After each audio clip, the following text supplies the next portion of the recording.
This is the Heather Petero Show, where conversation meets calling.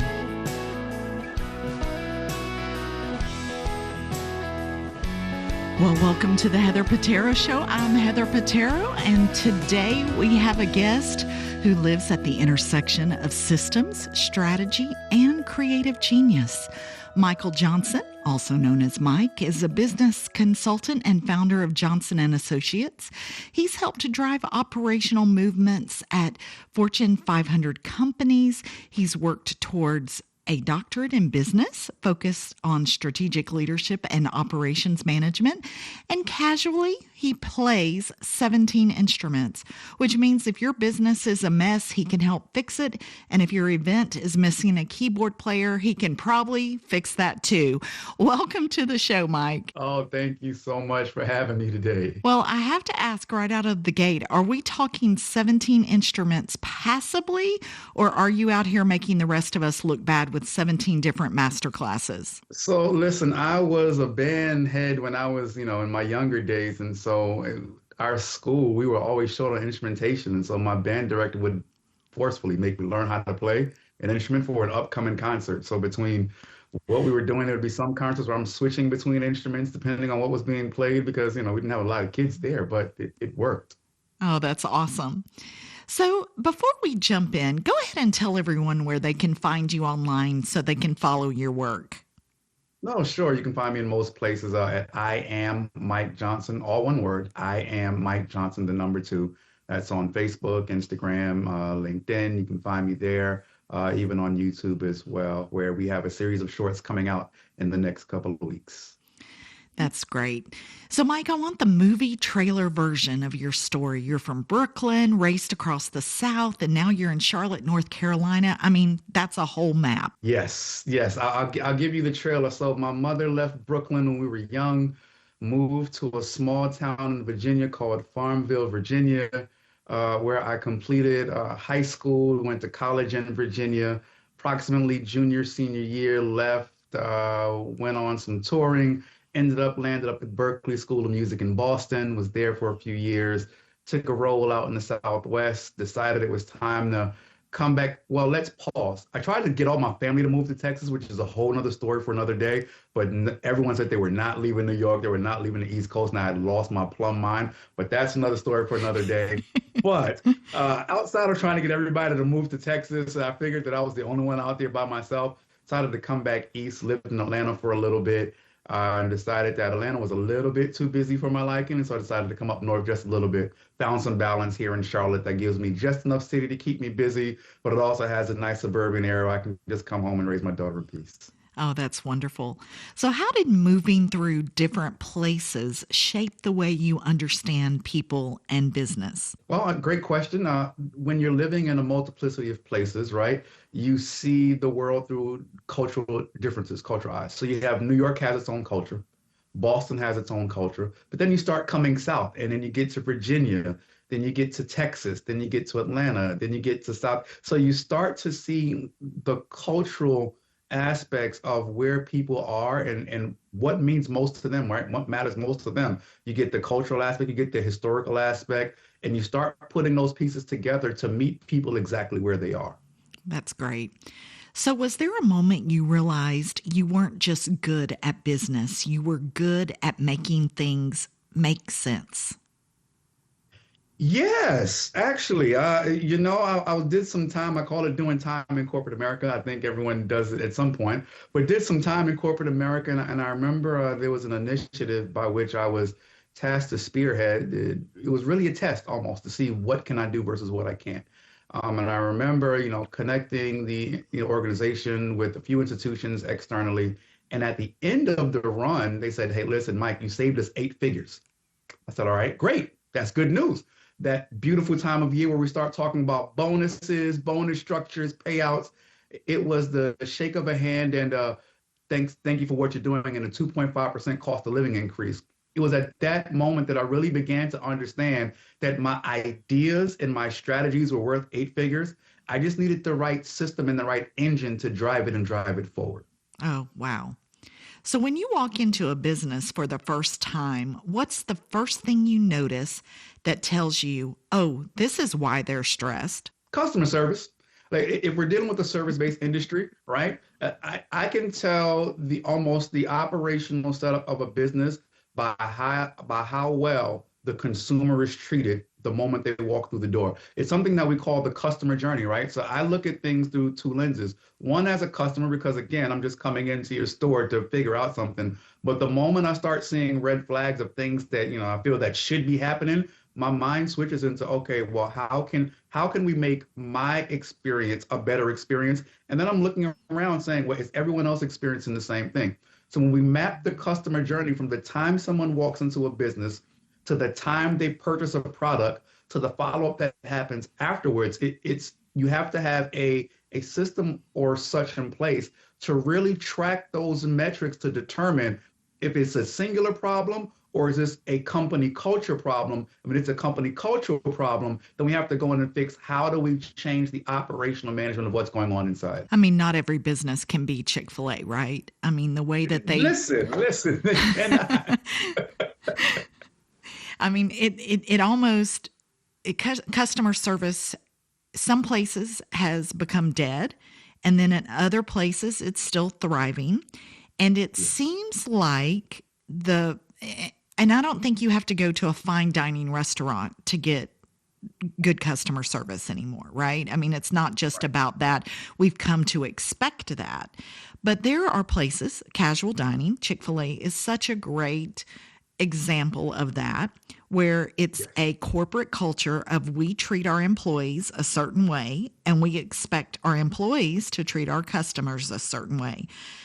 I mean, let's tie it. Let's be real. Do you think it is about Christian morals, or do you think that is just about good service? I mean, I think you don't necessarily have to relate those two together, but I think there is something to it. It can be tied into Christian morals and values, but I think it depends on the headset or the mindset of ownership, right? Because oftentimes we see that culture is cascaded from the top down. So whether it's, KPIs, whether it's directives, whether there are things by which the company is mandating, it comes from the top. So if you have leadership that does not respect or have values or, treat their employees with kindness or really look at their employees, not just someone who's driving their bottom line up, but an actual valued member of the organization, then that's going to spill over into what happens to the customer. Because if leadership just says, hey, I need you to meet these marks, meet these metrics, I don't care how you do it, then you start to see some organizational issues that take place where you may see people trying to shortcut and shortchange just because they need to, for example, they may need to tend to 20 customers in 30 minutes or 20 customers in an hour because, someone in corporate decided that if you deal with 20 customers in an hour, you should make X amount of dollars, make X amount of dollars, that'll increase, our profit margin. So I think it's more so of a leadership mindset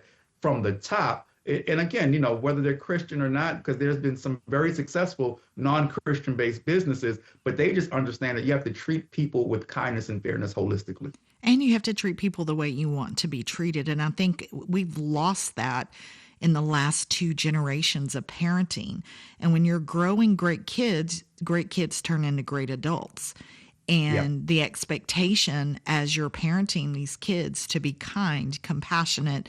One thing that my mother always taught me is look for something to do. I'm not going to just do the bare minimum. I'm looking around constantly going, oh, I can fix that, or I can pick up that piece of trash. And if you care, I think that matters. If you care about the job that you do. Indeed. And that's cultural, right? That is something that you can't necessarily teach, but you can begin to foster that level of education within the company altogether. Whether that's through training, whether that's through offsites, whether that's honestly through communication and camaraderie. There are some companies by which you may not know the person sitting next to you.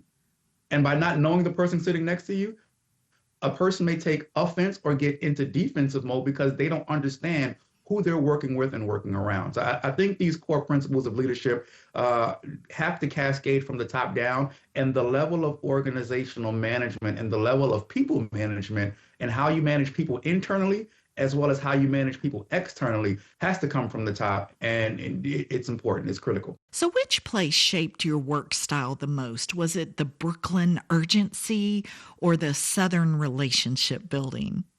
It's a crossbreed between the two. It's a very, very weird hybrid, right? I love this. I love the South. Living in the South. The South is a beautiful place to me. But there's something about that edge, that go-getter that says, "Hey, listen, we have to go for what we want and be unapologetic about it." Now, the Southernness has softened some of the edges, right? So, but the mentality that was shaped and formed in New York that says, "Hey, listen, be a go-getter. Go for what you want. Go for the things in which you desire." The South just kind of made it, hey, there's a certain way to go about some things to make sure that it's palatable across the board. So I think it's a beautiful hybrid, a beautiful crossbreed between the two.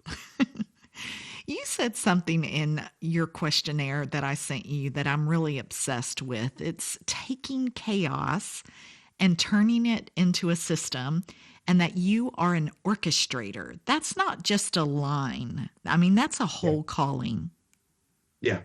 Yes. Yes. And I've learned this at a very, very young age that the world is built on systems and processes. I mean, we can take it from a theological lens where God didn't just say, "Hey, earth be created." No, he systematically created the earth and the people and the animals and everything therein, right? Same thing in business. I mean, if you look at gardening, you just don't plant a seed in the ground and say, "Okay, I'm going to go get the crop." Like, you have to plant the seed in a particular type of soil. You have to water that seed, tend to the soil, tend to the seed, feed the seed. And when the plant begins to grow, you also have to be cautious in how you harvest what you're looking to grow. So everything is designed around systems and processes. And when you understand the system that you're in and the processes that make that system work, it makes life navigational systems be very, very simple and easy to work through. And so for me, orchestration is, I'm a musician, right, at heart. So when I look at it through the lens of musicality, if you look at a score, every instrument is not playing at the same time. You may have woodwinds playing here, brass playing here, percussion coming in and out. There's rest, right? So if you look at it through the lens of an orchestrator or a conductor, every instrument has its role to play to create a beautiful piece of music. And we look at life, we look at business through that same lens. Every business has a particular space by which someone can function in to make the business be successful. So put business chaos into everyday language. What does it look like when someone's business is chaotic and basically that they don't have a system in place? Great question. You see it a lot. And if some of this resonates, let me know. You ever see people who wear 5, 6, 7 different 8 hats in their business? Like they're scheduling, they're marketing, they're doing QA, they're editing, they're doing all these things. That's a lack of processes. That's a lack of having the right systems in place within the business to make it functional. I'll even turn the page a little bit. If you ever see someone saying, "I've missed out on opportunities," or "I missed out on leads because I couldn't follow up with a customer in time," or "someone reached out to me and by the time I got back to them, they had already reached out to someone else," right? In this day and age, it's not always the person who does the best job who gets the contract. It's the person who responds the quickest. And so we see these things often a lot in commerce, a lot in service-based businesses across the board, where sometimes revenue is lost because the right systems aren't in place to navigate and really nurture the relationships and the leads that are received, whether either in person or digitally. Well, and I think every small business owner, especially if they're a one-person operation, that is going to be a problem. So how do you help that one owner, proprietor business who can't do it all, but can't afford to hire other people to bring it in? What is the best advice to help them? Do you think it's a time problem maybe instead of a system problem? I mean, how would you help that person?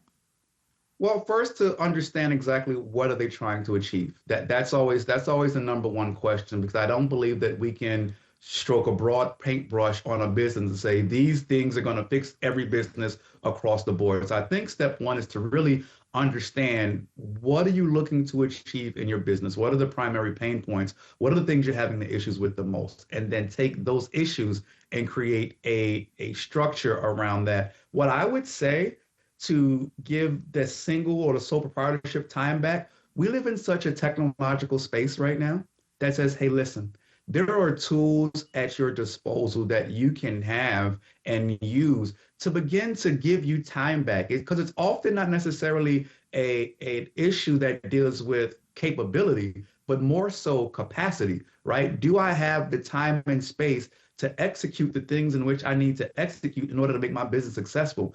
And for the solo entrepreneur, the single proprietorship, oftentimes the answer is no, because they're juggling doing 4, 5, 6 jobs in the business. They're trying to answer emails, answer phone calls, while still, watch this, run the business. And so we often find, these business owners struggling between I want to be successful, but I don't always have the time. And so I'm working sometimes 9, 10, 11, 12, 15 hours a day just really to be successful. And, shameless plug, I even built some technology that allows operators to get some of that time back. So now you have a resource at your disposal that says, hey, I can plug this information in and look at what I'm doing. And now I don't have to spend 4 or 5 hours trying to research the best methodologies, or 4 or 5 hours trying to reach out to this person to get advice, or 4 or 5. You get time back. And when you get time back, you'll start to see your business move in a completely different direction. Well, and I love that because I feel like a lot of people are out here hustling like it's an Olympic sport. And the prize, sadly, is burnout. And that doesn't do anybody any good, right? So let's talk strategy, because a lot of folks think strategy is some fancy business thing. And it's really, what are we doing? How are we getting there? When you say strategy, what do you mean in real life terms? Teach us like we're babies. Real life terms, the strategy is very simple. It is the plan that is going to connect what you want to do and how you ought to do it to get the things you want to get. That's the strategy, right? If we break it down in complete basic term and complete like childlike terms, and I even tell my daughters, listen, you got to have a plan. So if there are things you want to do, we have to sit down, talk about what you want to do, and develop a plan on how to get there. That's all the strategy is a very detailed plan to get you what you want. So give me a simple example, like a salon, bakery, contractor, personal brand. I mean, paint the picture for us, because I know somebody listening right now is like, hey, I don't need a strategy. I need a miracle and maybe an assistant. And sometimes the strategy calls for you getting an assistant that's going to bring you a miracle. Right? Sometimes it happens like that. But I'll give you a real example. There was a caterer I was working with in Georgia. Brilliant mind, masterful chef, great food, by the way. But the issue was the orders were coming in faster than they can process it. And by the time they got to those orders, it was, well, thanks, but I moved on to someone else. It took 6 hours. I kid you not. We took 3 days on one day, 3 days on another, 6 hours to recreate how they manage intake. How do you receive the orders? How do you receive, and then who responds to those orders? What's the timeline? And I promise you, after those 6 hours of reformatting how they intook orders, and they received 5 contracts with major businesses in the Georgia area, which totaled over 6 figures. They got 5 contracts for the year for them to offer catering service because it was a turnaround. Hey, and it was a smooth process. So it went from receiving the intake, someone followed up, like the system followed up.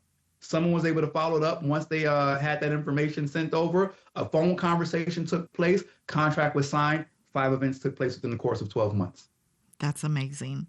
Well, it's kind of like that show Kitchen Nightmares, where Chef Ramsay goes in and he helps these restaurant owners. And a lot of it is pride, being able to sit down and say, I actually need help. And some people aren't willing to admit that they need help. and then they wonder why their business is in chaos. Well, I understand that. I do. There is a when we are so invested in our dreams, sometimes we're willing to put everything on the line Mm-hmm. to make sure they succeed. And being honest and realistic about where we are in our business is the key determining factor of if we're even going to be successful. And you mentioned a moment ago about pride. Most of the world's problems fall between pride and ego.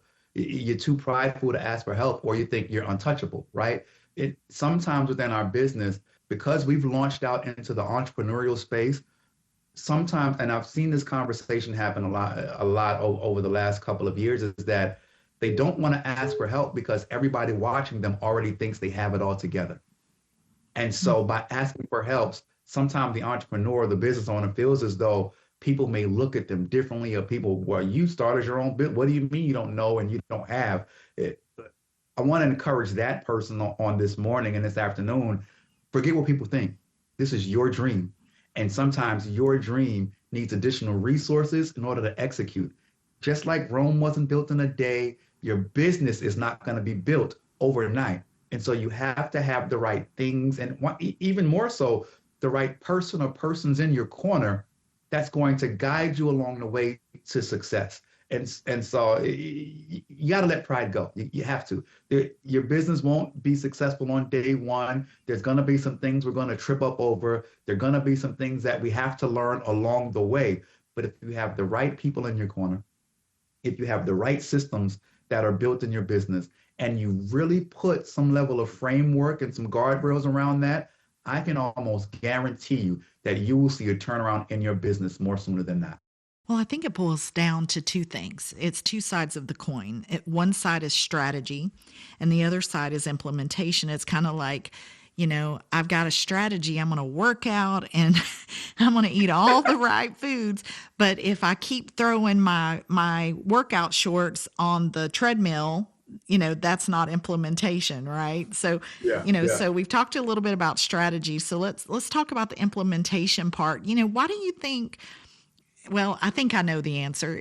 I think we're just human, but why do you think business owners are so afraid of the implementation part? Well, I think it's two sides. We live in such a time and space now where information and education is sold without execution. And then by the time people get their hands around the execution, there's some massive upsell about it costs $5, $10, $15, $20,000, $25,000 just to execute what they thought they learned in a session. And so on some level, I think it's PTSD or burnout, because you have so many of the online courses and gurus and et cetera, and they don't show you how to do the thing that's going to take you to the next level. So I think that's one side of the conversation. Parenthetically, I think execution becomes scary because we don't know where to start. It becomes more so of a confidence issue, right? So we can get all the information that we need, but then sometimes it's a confidence issue that says, all right, now I have to go do this and I'm scared because what if it works? What if it doesn't work? And so, in my line of work, I see a lot of people saying, hey, I need a coach. I need this. And you don't need a coach. You just need confidence. You need something at your fingertips that's going to give you the boost that says, hey, I can do this. And if not, there's a nice safety net around me or underneath me that's going to lift me up and push me to where I need to go. So what do you think people do that feels productive but doesn't actually change anything? I think this is in that implementation conversation, that whole, well, I'm trying to eat right. I'm trying to go to the gym, but you can feel all that all you want. But if we don't actually follow through, that's where the rubber hits the road, right? The clothes Indeed, are still not getting, they're still tight and you still getting that bad high blood pressure report and everything. So in business though, what do we do, especially small business owners? Cause I think that's where I really want to focus.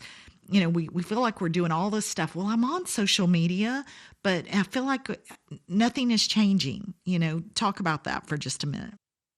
That's a great question. And it's something I too had to learn how and what to do, right? We're gonna be honest and transparent here. Some people think that if I post on social media, I'm going to get clients.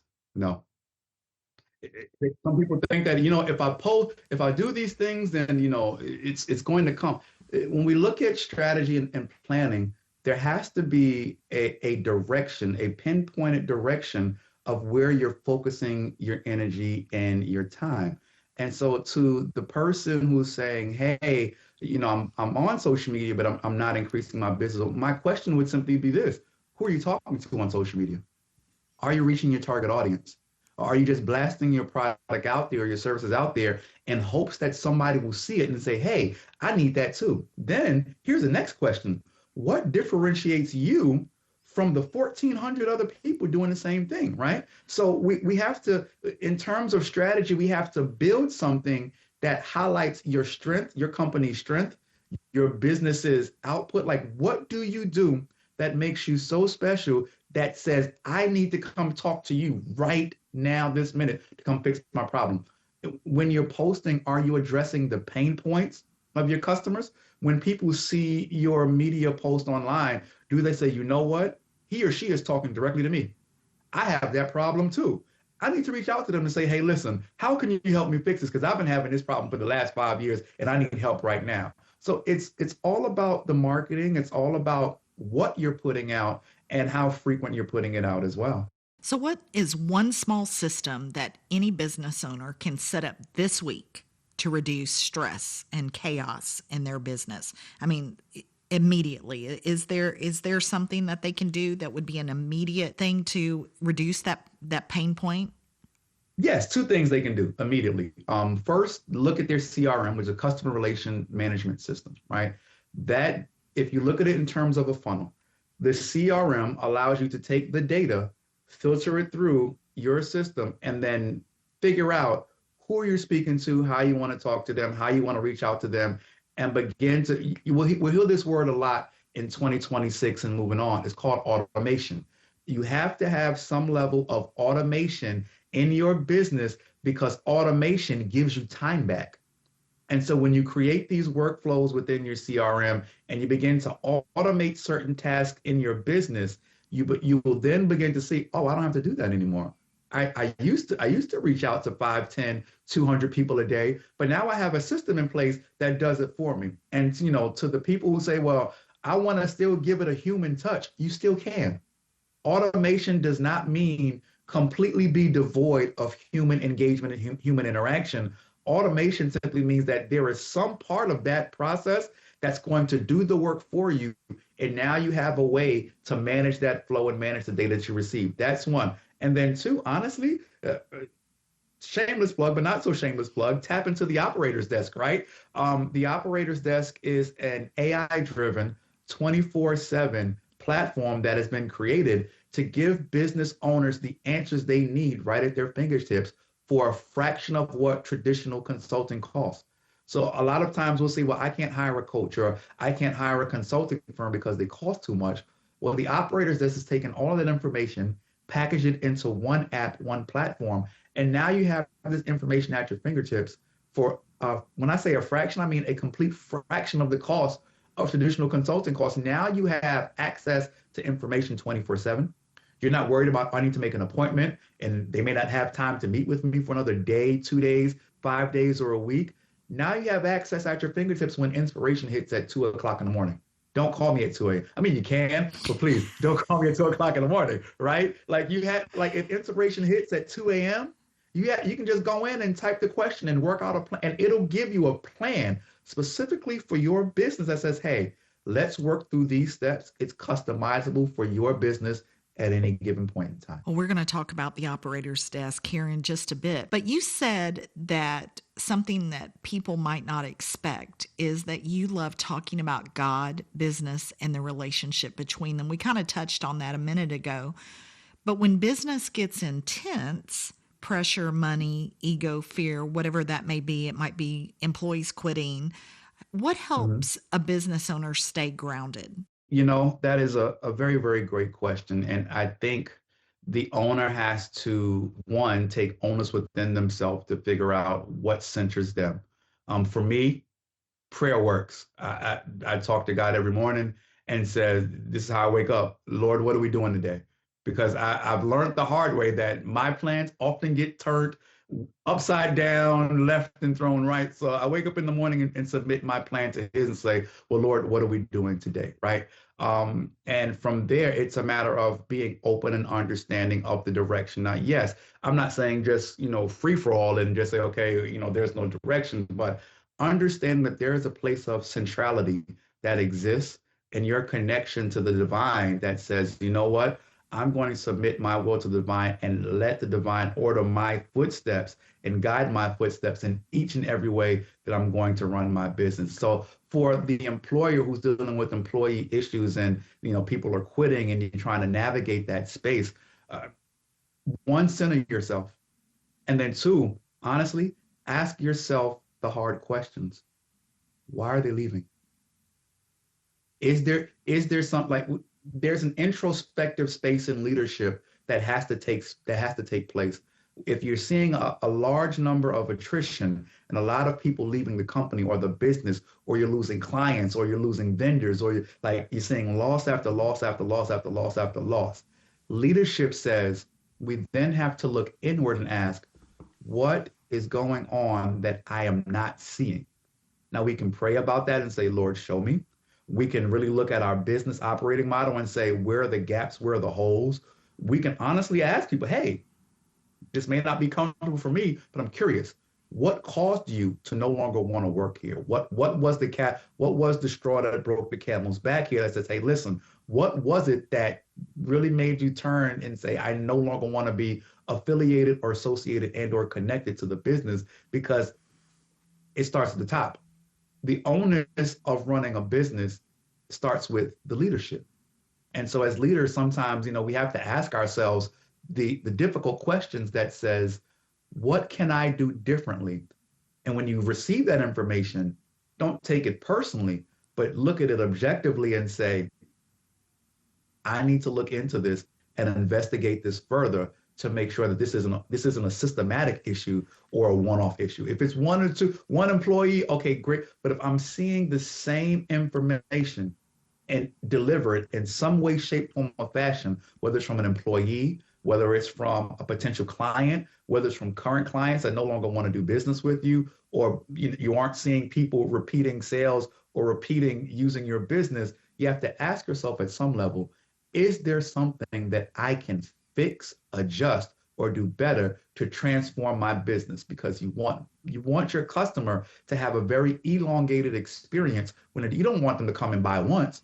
You want repeat customers.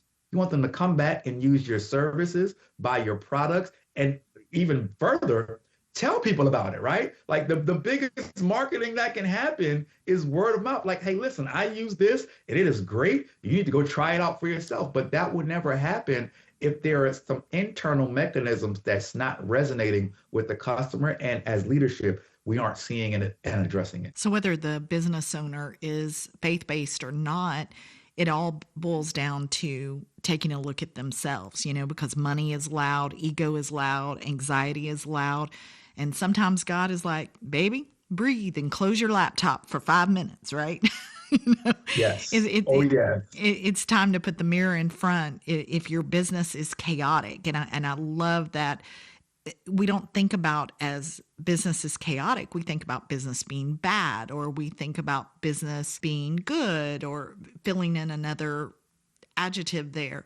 But we don't think about business being chaotic and how we can make that a calm environment where, because a calm environment is where things are going smoothly, right?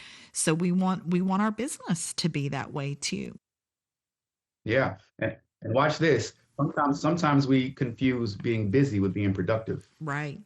Exactly. Sometimes we confuse, I have all these things going on, but we have all these things going on, but is it bringing some level of an ROI to you? Like if you're spending 5, 10, 20 here, 20 minutes, 30 minutes, 3 hours here just because you're busy, is it yielding something on the back end for you? And that's what we have to start investigating and analyzing. Like busyness does not always equal productivity. Right, exactly. All right, let's change gears a little bit. We have to talk about music, of course. Of You course. you play 17 instruments. That's not a fun fact. That's like a whole lifestyle. Where did your music training start? Were you trained formally, self-taught, church musician, band kid? What's your origin story with music? My origin story starts in my sister's room when I was about 4 or 5 years old. She had a keyboard that my grandma, you remember those old Casio keyboards with the little drum pads on them Yes. many, many years ago? Well, my grandmother bought one for her when I was really, really young.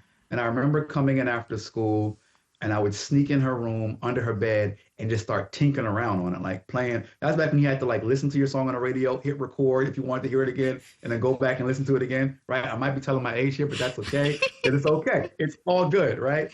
But I would sneak in her room under her bed and like try to pick out the notes to the song that I would hear. And I would have, and so one day I never forget, she grabbed me by my ankles, shrugged me from under because I was under her bed, but like my feet were still kicking out like this from underneath her bed, right? So she comes home from school, grabs me, like, why are you touching my stuff? And it goes off like as only a big sister can do, right? And I was like, I was just trying to learn the song.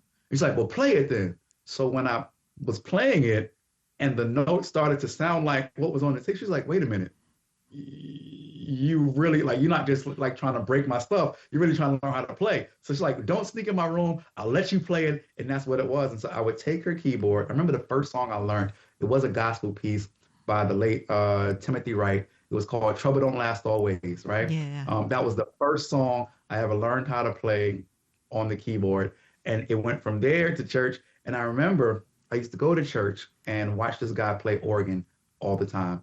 Every week, watch him, watch him, watch him, watch him, watch him. And I kid you not, Heather, like we're in church. This is during devotion. He says, I'll be right back. He leaves. Like he walks out of church, he leaves.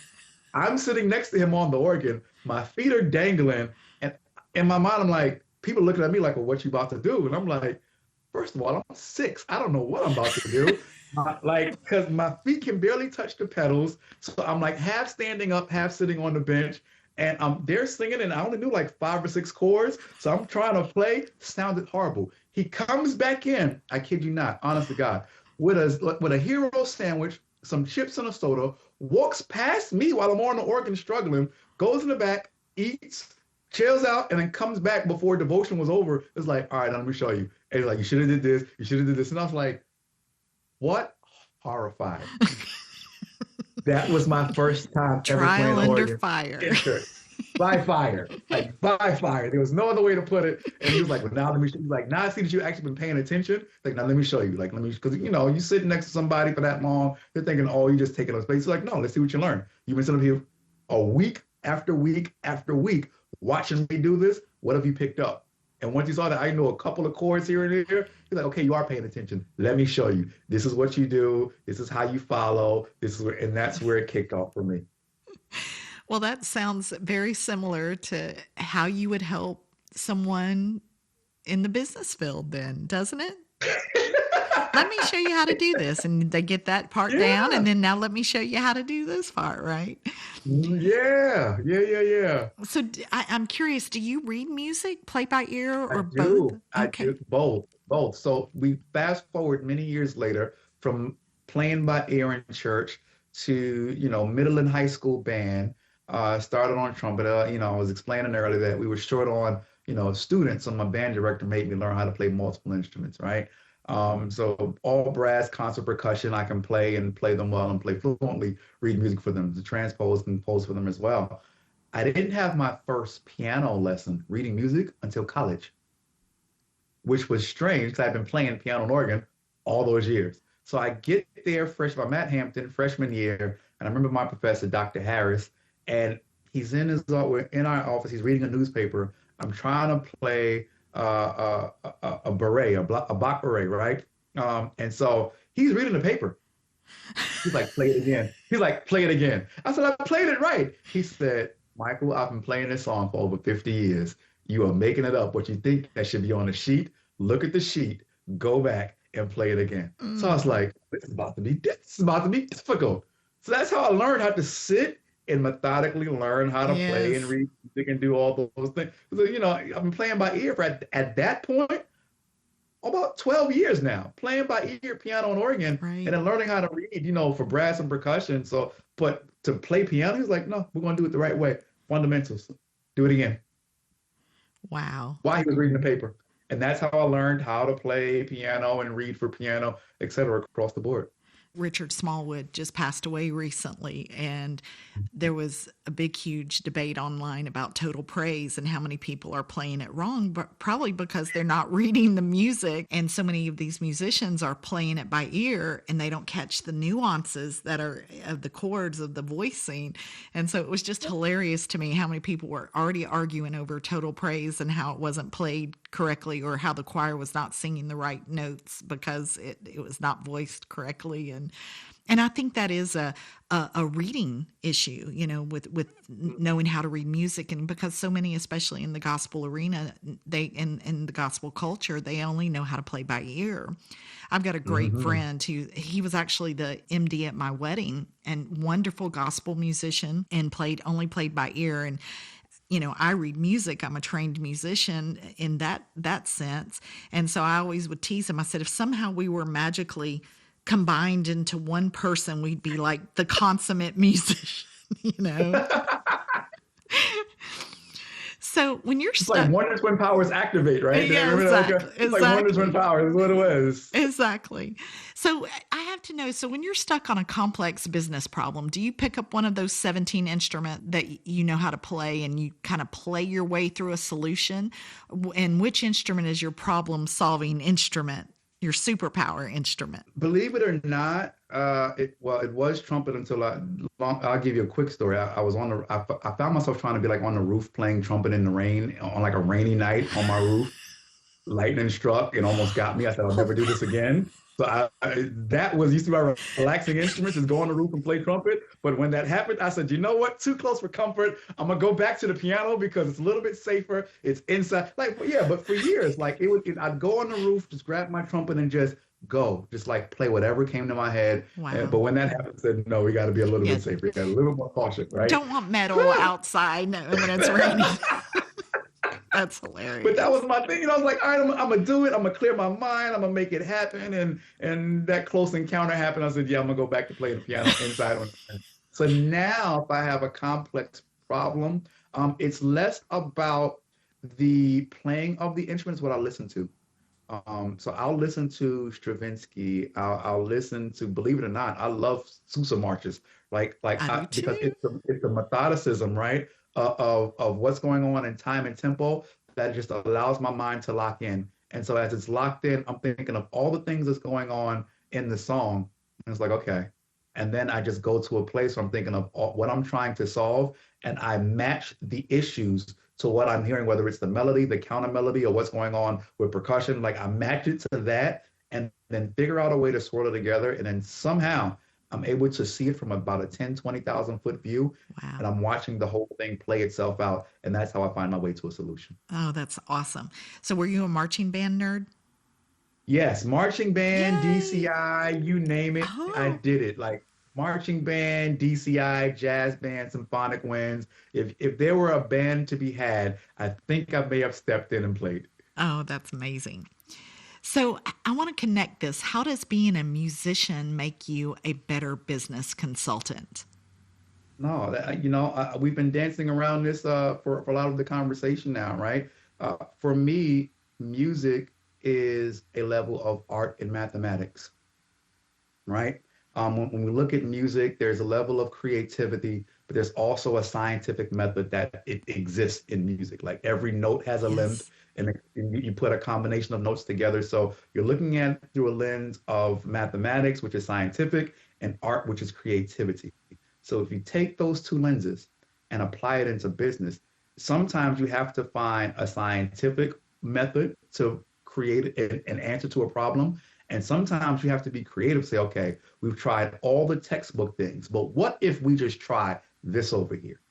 throw paint on the wall. Like, we've tried all the textbook things that says you should do these things if you want to see, scalability and profitability of 10 to 20% in your margins. We tried that, didn't work. So now we tap into the creative space that says, we haven't tried this. Let's go for it.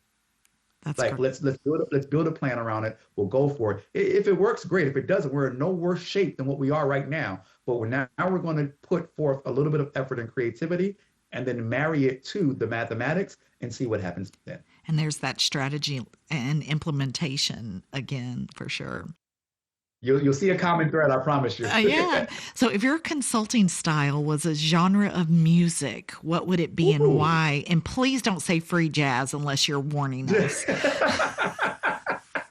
Oh, great question. Great question. Let's see. If I had to label it, it would be along the lines of Pat Metheny, right?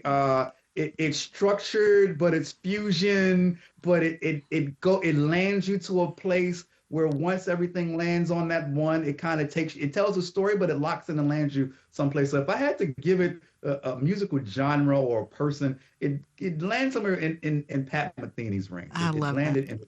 Yeah. I got to see him live in Kansas City probably about 6 or 7 years ago, and it was just unbelievable. It was like total fangirl, so. Oh my God. It was awesome. All right, let's make sure people know what you've got going on, because this isn't one of those episodes where we clap, say wow, and then go right back to chaos, right? Right. You've got a business summit and brunch coming up May 15th and 16th of 2026. And who is this for? Describe the person who should be in the room. To the person who is looking for answers in their business, to the person who's been stuck or they feel like they've plateaued and figured, I want to take my business to the next level, to the person or persons who's saying, hey, I'm just getting started. What do I do? How do I begin? What's step one in me really creating a business? It's to these people, to these individuals that say, you know what? I want to have a business, build my business, and or grow my business in such a way that it's not going to be full of fluff and excitement, but I'm going to walk away from the summit that day saying, I can execute what I learned today and start to turn my business around. That's awesome. So after they leave, after day 2, what will they be able to do that they couldn't do before? Right. So they'll walk away with a guaranteed blueprint of a business plan. They'll walk away with financial information, right? Because financial literacy is important in business. And this is what I'm most excited about. There's a level of emotional intelligence. We have someone coming to speak to EQ for entrepreneurs. What does it look like to manage the stress of running a business? Like, how do you navigate that? You're going to walk away with tools in navigating the stress. We'll have people speaking towards leadership ideas, leadership objectives, etc. And then we're also going to deal with digital media. Like, how do you put yourself out there? They'll walk away with a framework that says, hey, I'm going to take what I learned and begin to implement this in my digital media strategy to make sure that I can start increasing my customers. So they'll walk away with these things, and I'm excited for the summit. It's going to be absolutely amazing. It sounds awesome. Tell people how they can sign up for that brunch. Indeed, you can begin purchasing your tickets at www.whipyourbiz, that's B-I-Z, so whipyourbiz.com. And again, once you go there, you'll see what the agenda will be. You can buy your tickets. We do have a virtual component. If you can't come to Charlotte, we will be hosting it virtually as well for you to watch online. And even as a special gift to those who are watching virtually, you'll get a free copy of the PDF. 5 common, bottlenecks that a lot of business owners see in their business and what they can do to overcome them. So I'm really, really excited. It's my gift to you, my gift to, those who are watching and those who purchase tickets virtually. But if you can get to Charlotte, come to Charlotte. It's going to be it's going to be a time. Now let's talk about the operator's desk. This sounds like something that Batman would use to run a company. Explain it like you're telling a friend over dinner. What's the operator's desk? The operator's desk is this. Imagine having this conversation that we're having one-on-one about all the questions you may have, about you need strategic insight. Imagine having access to that information whenever you want it. That's the operator's desk. Our company's playbooks, our company's form, whatever you may need to run your business has been put into a digital form that you can just go in, sign up for, have access to, and it'll walk you through those processes right then and there. So, who is that best for right now? Is it new entrepreneurs, overwhelmed owners, or people trying to scale? Who is that for? I'm going to say yes, all three, right? All of the All three, above, right? right? Right. So, and I built it with all three in mind. I learned that founders, those who are just getting started in the entrepreneurial space, often cannot afford the high consulting fees, right? My heart, I have a sauce because I've been there. I didn't grow up with money. I didn't come from a place with a silver spoon. And so it was always trial and error. It was always, let me put resources in, figure it out. Okay, you know what, start from scratch. And I just truly feel in this time, we don't have a lot of time to waste. So I built this with them in mind, but then to also the executives that may not want to go to the big four, right? They may not want to spend 20, 30, 40, $50,000 a year just on someone telling them what to do. So we have avenues that are in existence for where you are in your business holistically. And one of the cool things and one of the cool features that I like about this thing is there's an opportunity to upload documents. I'll never see the documents, right? There's some privacy between what you upload and what I'm able to see. But let's say you want to understand, well, where am I wasting money? You can upload this in there and it'll run analysis at using CFO banking analysis to say, okay, this is where you're wasting money. This is what you can do to save money. This is where you can do to redirect and redeploy some money so you can start seeing a profit in your business. And so I built this for all three ownership levels in mind, because at this point, I am tired of seeing many businesses not only fail, but they don't get off the ground because they don't have the right support in place. So I built this with the understanding of, if you're just starting out, we have a tier for you. If you're saying, hey, I've started out, but I've kind of reached a plateau and I want to get to the next level, there's a tier for you. And then if you have an executive who's saying, you know what, I need to understand the full scope of where my business is, we have a tier for you as well. And so those three tiers cover the gambit of businesses, whether you're just starting out, you've been in business for 20 years, but you may not want to spend $250,000 on strategic planning. I think that's absurd when the information is right at your fingertips. Well, that's amazing. And that is the operatorsdesk.net. Is that right, Mike? That is correct. The operatorsdesk.net. So we can just stop waking up choosing chaos every day in our business, right? We can stop being chaotic in our business. And here's one of the cool things. Once you join, depending on the tier, well, no, I think it is all three. There's a weekly call, right? So you can either come in and ask your questions either about the product that you have, how to use it, or if there's, a quick Q&A, like you want to drop a question in the chat, like there's a weekly community that also exists that says, hey, listen, I have the product. I also have some questions. Every Monday at 6 p.m., log in, tap in, and we can have this conversation that deals with, hey, if you need extra assistance, whether you need to schedule a one-on-one person, you just want to ask in the community. Because again, you cannot build this thing by yourself. No man or woman is an island to themselves, and we cannot be siloed if we want to be successful. That's good stuff. All right, Mike, quick fire round. No overthinking. First answer, best answer. Ready? All right, let's do it. All right. Coffee, tea, both, or neither? Tea. Early bird, night owl, or somewhere in between? Night owl. Please don't call me early in the morning. Typical musician. Favorite comfort food? I love frosted strawberry Pop-Tarts. I really You're such a child. I probably am. It's probably the most unhealthy thing I can probably ever eat, right? Listen, but I love them. They're so wonderful. I'm so judging you right now. And that's okay. This is a very safe space. It is safe space. You're being vulnerable right now. Okay, one song you never skip. Oh my goodness. I listen to so much music. One song that I would never skip. Come back to me. Come back to me. Come back to me. Come back to me. Come back to me. Okay. Because now So my brain is thinking something totally different. Yeah. I know. So you're oddly opinionated about parlays. Give me the 10-second reason people's parlays rarely hit.